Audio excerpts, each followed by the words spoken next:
لکھنؤ میں ایک حجام کو ہر ایک کی نماز جنازہ میں شریک ہونے کی عادت تھی۔ وہ اپنا اوزاروں والا بکس اٹھائے شہر بھر گھومتا رہتا۔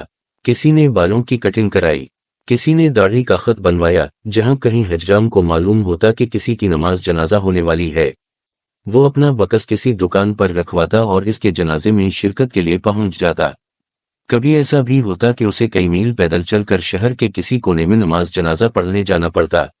اس نے کبھی اسے زحمت نہیں سمجھا اور پورے خلوص دل کے ساتھ شریک ہوتا۔ کہتے ہیں کسی دکاندار نے اس سے پوچھا کہ تم مرحوم کو جانتے تک نہیں، اس قدر ذوق شوق سے جنازہ پڑھنے کیوں جا رہے ہو؟ یہ فرض کفایہ ہے، ہر ایک کے لیے لازمی نہیں کہ جنازہ پڑھے۔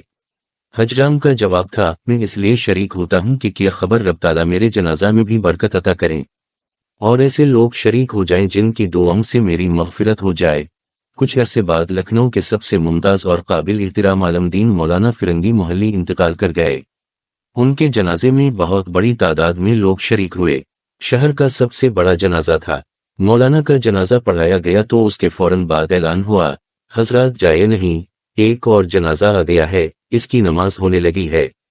نماز جنازہ پڑھائی گئی۔ مولانا فرنگی محلی کے جنازے کے لوگ مسلسل آ رہے تھے، کچھ ان کے جنازے میں شامل نہیں ہو سکے تھے۔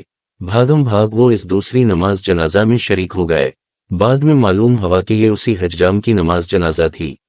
اللہ نے اس کے ایک عمل کو قبول کیا اور اس کی خواہش کا مان رکھا کہ اس کا جنازہ مولانا فرنگی محلی سے بھی بڑا ہو گیا۔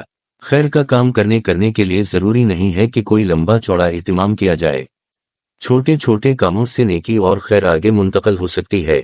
آدمی سیکھنا چاہے تو اپنے آس پاس سے اس طرح کی بہت سی چیزیں سیکھ سکتا ہے۔ کوئی نیکی کمتر نہیں، نیت اس نیکی کو کئی گنا بڑھا دیتی ہے۔ اللہ پاک ہم سب کو بعمل بنائے۔